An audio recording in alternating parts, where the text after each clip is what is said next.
देखो फ्रेंड,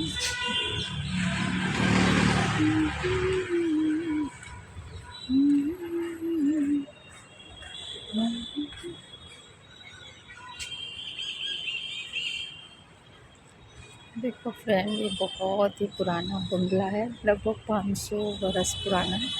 तो मैं आपको दिखा देती हूँ।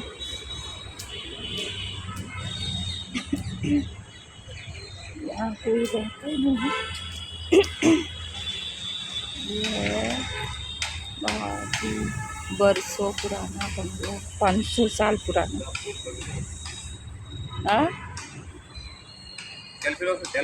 ना સેલ્ફી લો તો મજા આવતા ખાલી ફોટા હું પાડીને કરવા સેલ અરે હા, અહીંયા તો બહુ બધા છે। હા અહીંયા વધારે જ છે। શું લીમડો હા મતલબ આ નાના નાના ઝાડ પણ બહુ વધારે છે, હે ને?